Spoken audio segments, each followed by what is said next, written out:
Continuando con los tres videos de convolución, eh, para este ejemplo 3 me estoy dando otras dos señales, pero la diferencia es que esta primera señal ya contiene funciones impulso, deltas de Dirac. El problema nos dice que hallemos la convolución analítica, tanto como gráfica. Entonces vamos a empezar con la solución analítica. Observamos que vamos a utilizar la misma función que habíamos estado viendo de la convolución y su forma de integración. Entonces, vamos a decir lo siguiente. Para la solución analítica tendríamos que anotar en función de f de t. ¿Cómo se va a anotar? Como esta función simplemente es una función impulso, no depende de las funciones ventanas. Es directamente, ¿no?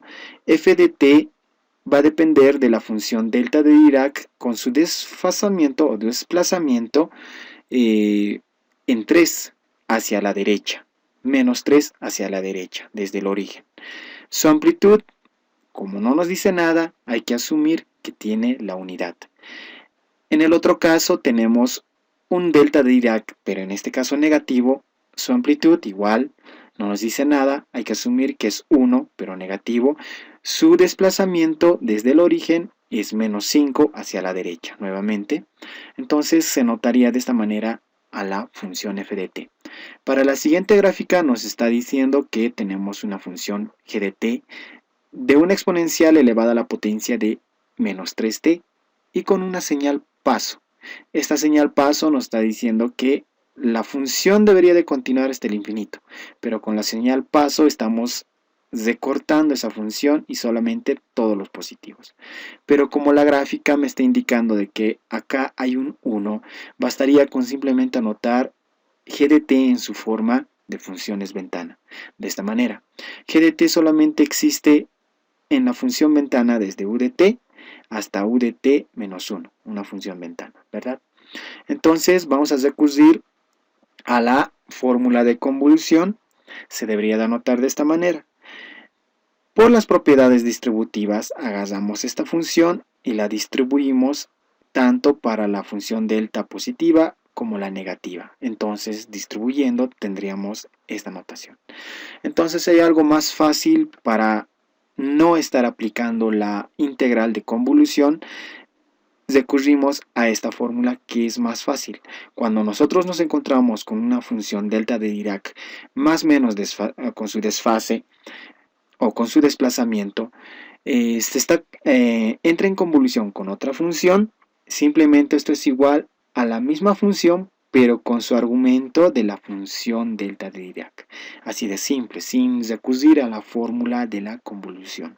Entonces hacemos eso y diríamos, como esta función de acá es z de t, para nosotros, viendo la fórmula, su argumento de la función delta de Dirac viene a reemplazar a todas las variables t, de tal manera que tendríamos todo esto, ¿no? Observen que acá estoy reemplazando t menos 3 menos 1 en todas las variables t. Sucede lo mismo con esta otra función de t menos 5 se reemplaza en todo. Entonces, simplificando, vamos a tener la solución en su forma analítica, ya de una manera directa, vamos a tener lo siguiente. Es toda esta expresión. Simplemente estamos operando estos términos constantes. Esta sería la solución analítica. Vámonos con la solución gráfica. Se supone que nosotros vamos a tener esto y diríamos, esta es mi gráfica móvil, perdón, mi gráfica fija y mi gráfica móvil, f de lambda. Entonces, para nosotros vamos a tener nuestro f de t. Ya conocemos que las funciones delta de Dirac están denotadas con esta simbología, obviamente. ¿Y qué es lo que tenemos que obtener para obtener la función fija? Es el intercambio de las variables t con la variable lambda.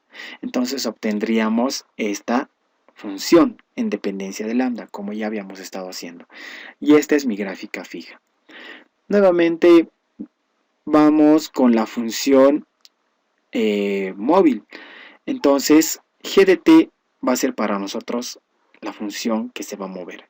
Entonces la función A desplazar simplemente es agarrar a la función, y como en los anteriores ejercicios les iba diciendo de que la función t ya no es una función del eje de coordenadas, cambia con la función lambda. Lambda ya es para nuestro nuevo eje de coordenadas y t vendría a ser la constante. Nuevamente, para explicarles mejor, decimos de que la variable t yo voy a hacer de cuenta que no existe, simplemente voy a jugar en el desplazamiento y la inversión o lo que tenga que hacer con esta función solamente en dependencia de lambda. Entonces hacemos eso, ¿no? Reemplazamos toda la función de acá en términos de lambda. Simplemente es eso.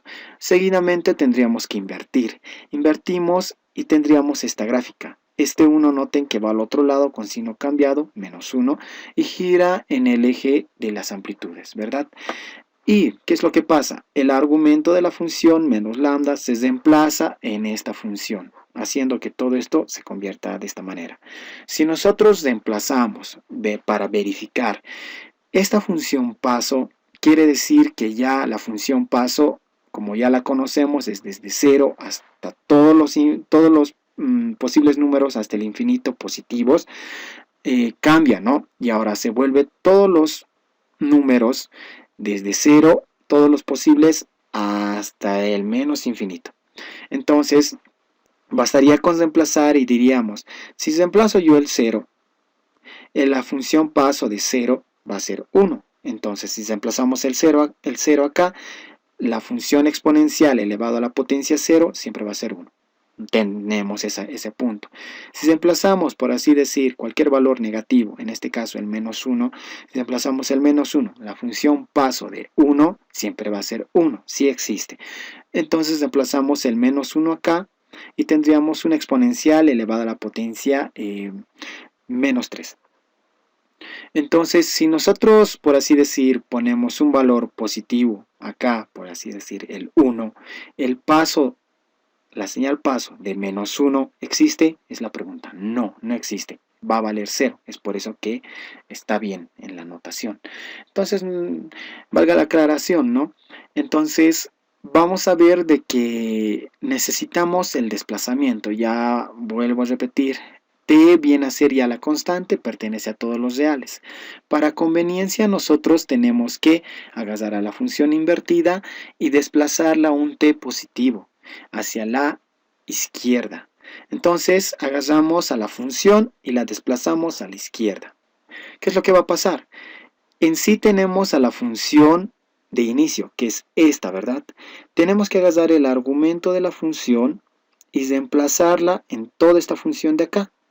Tendríamos en el reemplazo esta nueva función, que sería la función para la función exponencial. ¿Qué es lo que pasa? Cuando hacemos el aumento de un t positivo, se te desplaza a la izquierda, haciendo de que este punto en la variable independiente se sume con una variable t menos 1.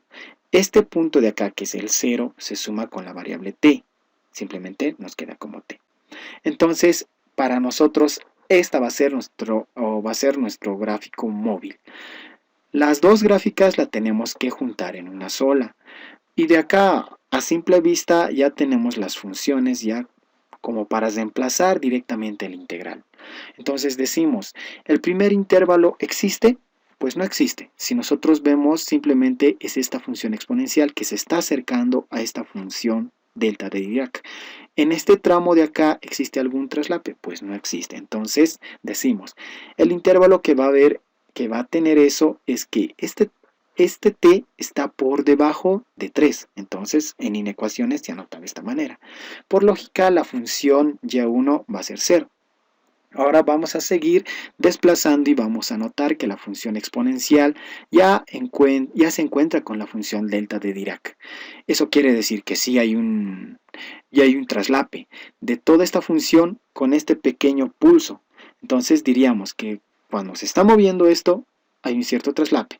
Cuando se está moviendo, vamos a tener que evaluar desde este punto hasta terminar la función. Entonces, si existe traslape. Entonces diríamos, si existe el intervalo de donde vamos a tomar nuevamente esta función t debería, más bien dicho, esta función t menos 1 debería de estar por debajo de 3 de la función delta de Dirac. Y esta t de acá debería de estar por encima o mayor que 3. De tal manera que agarramos y tenemos ya esta inecuación. Este punto que se está traslapando, obviamente, va a llegar a traslaparse. Y esta que ya se ha traslapado son el dominio, cuando este punto se está traslapando con toda esta función. Por eso es que se anota de esta manera. Entonces, resolviendo la inecuación, notamos que tenemos esta solución de acá. Pero tenemos que escribirla como si estuviera pasando en todo el traslape. Entonces, viene a pasar esto como si fuera el menor y esto el mayor, obviamente. Y se forma un intervalo. Siguiendo con la explicación para Y2, cuando nosotros hacemos eso, vamos a tener que evaluar la integral desde menos infinito hasta infinito, pero acá como es un punto, no sabemos qué límites poner a la integral, entonces directamente lo ponemos como está. ¿Qué funciones a evaluar? La función delta de Dirac, que está con rojo, y la función exponencial, que está con amarillo. Todo esto se copia, como está en la integral. Para resolver esta integral, recurrimos a esta fórmula de acá. ¿Qué es lo que nos dice esta fórmula? Cuando tú tienes un z de t, una función z de t, multiplicada con un delta de Dirac desfasada o desplazada, más o menos una constante, no interesa, esto es igual a la misma función, pero evaluada en su desplazamiento de la función delta de Dirac. Entonces, bastaría con agarrar esta fórmula y reemplazar. Integrando, diríamos, la función o la constante que deberíamos desplazar es menos 3, pero al reemplazo tiene que ser con el signo cambiado, que sería 3. Entonces agarramos toda esta función y donde veamos lambdas, tenemos que reemplazar la constante 3. De tal manera que tenemos toda esta solución de Y2. Cuando se vuelva a desplazar esta función, vamos a notar de que se encuentra en el intervalo de 3 a 5. ¿Por qué está en este intervalo? Porque simplemente hay una cierta razón, porque es de que el ancho de esta función exponencial es de 1. Entonces, es lógico decir de que esta función va a estar entre este rango. Y en este rango, a simple vista, no va a haber un traslape. No existe traslape. Entonces vamos a decir, este intervalo ¿en dónde va a suceder? Va a suceder cuando t-1 sea mayor a la función delta de Dirac positiva y cuando t sea menor a la función delta de Dirac negativa, ¿no? Entonces, en esa región no existe traslape. Y diríamos, resolviendo las inecuaciones, nuevamente nos encontramos con esto, pero como en esta región no existe traslape, tendríamos que anotarlo de esta manera a esta inecuación, y este término de acá sería nuestro intervalo. Nuevamente, obviamente hay que decir de que este y3 obviamente va a ser igual a 0, porque no existen funciones que se estén traslapando, directamente 0. Se sigue moviendo la gráfica y vamos a notar que sí existe ya de esta función exponencial traslape con esta función de acá. Se está desplazando y vamos a tener este traslape en esta región. ¿De acuerdo? Entonces, bastaría con decir que sí existe traslape en un intervalo de ¿dónde? Donde t-1 se encuentre por debajo de la función delta de Dirac y también t se encuentre o sea mayor a 5. Entonces, con esa lógica se generan estas inecuaciones, se resuelven de la misma manera que en las anteriores funciones, y tendríamos este intervalo. Y diríamos, ya la función que vamos a utilizar o la fórmula que vamos a utilizar es esta, por lógica. Entonces vamos a decir, la función que se están traslapando son la exponencial, la misma exponencial, pero con la diferencia de que ya es la otra función delta de Dirac. Utilizando esta misma fórmula, el signo de acá va a salir, obviamente, y este signo menos 5 va a ser cambiado con un 5 positivo. Y reemplazamos en la ecuación. en la integral. El signo sale, vamos a tener a toda la función, pero con el 5 intercambiado. Perfecto. Seguimos desplazando y vamos a notar que ya en esta región ya no existe traslape. La función exponencial ya ha pasado a la función fija, ¿no? Entonces vamos a decir que no existe traslape, por lo tanto hay un intervalo donde el punto t-1 se está alejando de 5. Entonces diríamos, como se escribe en ecuaciones, t-1 es mayor que 5. Resolviendo va a ser t mayor que 6. Y vamos a utilizar la misma formulita, pero por simple lógica, es decir que y5 va a ser obviamente 0, no hay traslape. Finalmente hay que anotar esto como funciones por tramos o funciones por partes, ¿no? Entonces anotamos, la primera función, noten que es desde 3 hasta 4, desde 3, y la segunda función de 3 a 4, de 4 a 5, de 5 a 6, tiene que ser continuo, ¿verdad? Eso es una convolución, entonces estamos haciendo las cosas bien. Y hay que reemplazar todas las funciones que ya habíamos hallado con sus equivalentes. 0, 0, 0 en tales tramos. Y tendríamos las funciones. Noten que acá en esta función ya no estoy anotando la función paso, porque ya con las funciones tramo es lógico decir que ya en este intervalo solamente existe esta función. Aparte de eso, de que acá estaba multiplicada por una función u de t menos 3. ¿Eso qué quiere decir? De que este 3 para la derecha sí existe la función. Entonces, está bien. Lo mismo pasa con este tramo de acá. Y por lógica, graficando tendríamos esta solución y diríamos, desde 3 para abajo no hay gráfica, es 0. De 3 a 4 existe esta gráfica y justamente corresponde a esta exponencial de acá. ¿Qué pasa con el tramo de 5 a 6? Es una exponencial negativa, está haciendo que esa exponencial se invierta, ¿verdad? Se invierta. Del tramo 4 a 5 no existe una función, es 0. Del tramo de 6 hasta el infinito igual es 0. Entonces esta sería mi respuesta y la respuesta es la solución gráfica, convolución gráfica. Pero hay que anotar algo, de que la solución analítica habíamos resuelto de esta manera. Nosotros, si nos ponemos a graficar, esto de acá nos debería de dar lo mismo. Si se dan de cuenta, esta es una función ventana. La función ventana me está diciendo desde 3 hasta 4. Desde 3 hasta 4 lo multipliques la función exponencial. Y esta es mi función exponencial. Para nosotros esa función exponencial es esta de acá. Y justamente coincide y es la misma, exactamente la misma. Del tramo 4 a 5 no hay función. Y si se fijan bien, esta función solo existe del tramo desde 5 hasta 6. ¿De qué función exponencial? Es esta de acá. Pero con su signo cambiado, obviamente con el signo cambiado. Entonces, así verificamos de que la solución analítica y la solución convolución gráfica son las mismas. Con eso habríamos concluido estos 3 ejercicios.